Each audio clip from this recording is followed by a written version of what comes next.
Halo netizen asik Indonesia, berjumpa dengan saya yang juga lumayan asik di Indonesia. Saya punya kesempatan untuk membagikan apa yang dinamakan dengan etika. Etika, ini bukan menyapa teman kamu yang bernama Tika, tetapi etika itu adalah sesuatu yang sudah muncul dengan sendirinya dalam kehidupan kita bermasyarakat. Misalnya kalau kita berkomunikasi dengan orang, kita perlu kesantunan. Nah, etika itu berbicara soal kesantunan. Kita tidak mungkin masuk ke dalam rumah orang tanpa permisi dulu. Kita tahu kesantunan itu diperlukan supaya kita bisa menghargai orang lain, kemerdekaan dan kebebasan orang lain. Makanya, dalam sosial media, di mana kita semua sekarang sudah bermain sosial media, perlu juga ada etika untuk menjaga keramahan, kedamaian yang ada di sosial media. Siapa yang setuju bilang setuju? Cakep. Oke, saya akan membagikan 5 etika paling tidak yang perlu kita miliki ketika kita bermain sosial media. Yang pertama, yang perlu kita ingat pertama-tama sebelum kita membagikan sesuatu adalah kita harus memilih, melakukan sebuah penelitian, membaca ulang. Jangan sampai yang kita posting itu ada data pribadi kita. Apalagi kalau ada data pribadi orang lain. Nah, itu lebih tidak boleh lagi ya. Kita harus berhati-hati dalam membagikan data pribadi kita. Kita tidak ingin itu disalahgunakan. Apalagi kita membagikan data pribadi orang lain. Misalnya, foto KTP anak kita. Walaupun dia keluarga kita, tetapi foto KTP tersebut mengandung banyak hal-hal yang sifatnya pribadi. Apalagi kita kasih foto KTP orang lain. Itu juga tidak boleh. Lebih tidak boleh lagi, bukan? Jadi nomor 1 itu, kita harus berhati-hati terhadap apa yang kita posting, terutama apa yang terkandung di dalamnya. Jika itu ada data pribadi atau sesuatu yang seharusnya dirahasiakan, jangan diposting. Oke? Itu etika yang pertama. Etika yang kedua, maaf, jarinya kelebihan. Etika yang kedua saya mau beri judul keripik. Wih, ini bukan ngomongin makanan ya, ini ngomongin singkatan, yaitu pengguna sosial media harus memiliki sikap kritis dan juga harus mau berpikir sebelum sharing kontennya.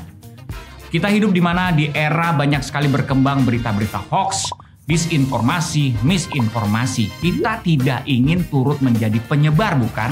Makanya kalau kita tidak ingin turut menjadi penyebar, kita harus kritis terhadap informasi yang kita terima. Harus melihat sumbernya, harus memperhatikan bahasanya. Apakah ini valid atau tidak? Kalau kita tidak yakin, mendingan stop di kita. Jadi kalau sudah tidak yakin, mendingan berhenti di kita. Saya mengerti betul bahwa kita punya kecenderungan untuk membagikan. Karena kita khawatir mungkin, karena kita concern, atau karena kita ingin menjadi orang yang pertama kali membagikan sebuah informasi. Nah, untuk itulah kita harus berhati-hati. Walaupun kita memiliki landasan atau motivasi yang benar, belum tentu kalau kita tidak berhati-hati, hasilnya juga akan benar.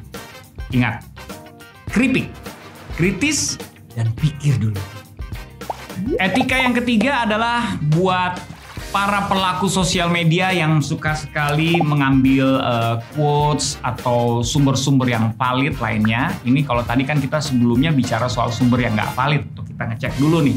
Tapi sekarang bicara tentang karya yang valid sumbernya. Misalnya musik, quotes dari orang, atau teori, atau film, atau apapun yang sudah jelas. Nah, saya menyarankan kita harus mengapresiasi sumber tersebut, yaitu dengan cara kita mention, kita tulis sumbernya dari mana. Itu namanya kita menghargai ide atau karya orang lain, bukan? Kita pun ingin karya kita dihargai. Kalau kita ingin karya dan ide kita dihargai, kita pun juga harus belajar menghargai karya dan ide orang lain, bukan? Setuju? Etika yang keempat adalah ini sangat umum dan saya yakin semuanya setuju, yaitu kita harus memperhatikan gaya bahasa kita. Kalau kita bicara aja bisa suka salah, orang suka susah mengerti. Apalagi kalau kita tulis, bukan? Karena tidak ada intonasi di situ. Orang sudah sulit mengerti sebuah kalimat yang ditulis apa adanya. Kadang-kadang bisa salah juga mengertinya. Apalagi kalau kalimat tersebut disertai dengan ujaran kebencian. Dimulai dengan, heh kamu. Maksudnya yang kasar-kasar seperti itu. Tentu saja itu tidak membuat suasana berkomentar di kolom kita akan nyaman atau enak dibaca, bukan? Ada etikanya. Semua bahasa, walaupun kita berbeda pendapat, ada baiknya. disampaikan dengan kesantunan. Yang kelima, ini saya menyarankan dan saya percaya ini bisa menjadi sebuah etika yang baik kalau kita membuat akun sosial media dengan sebuah kejelasan. Saya tidak berbicara soal data pribadi yang harus dibagikan, tetapi penting sekali untuk menjelaskan keberadaan kita paling tidak dengan gambar. Kenapa demikian?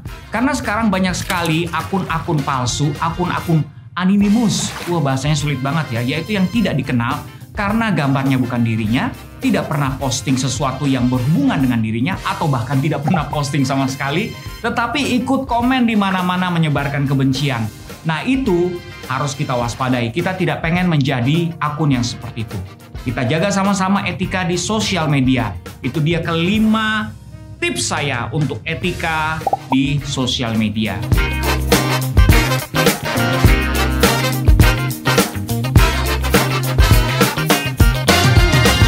Mari kita sama-sama kembangkan etika ini supaya kita semua bisa nyaman dan menikmati sosial media. Setuju? Setuju. Itulah dia 5 etika dalam bermain sosial media. Ingat ya, karena saya percaya kalau kita sama-sama mengembangkan etika seperti ini, kesantunan seperti ini, kita justru bisa membuat suasana bermain sosial media lebih nyaman lagi, lebih asik lagi, lebih seru lagi. Iya nggak sih? Dan membersihkannya dari segala kebencian. Nah, itu yang ingin kita wujudkan di Indonesia ini. Hey, jangan lupa ikuti juga Siber Kreasi kelas lainnya. Bukan cuma ini aja, banyak kelas lain yang seru dan juga bermanfaat. Banyak sekali yang bisa kita dapatkan di sana. Oke? Jadi kita ketemu lagi di Siber Kreasi kelas berikutnya. Bye!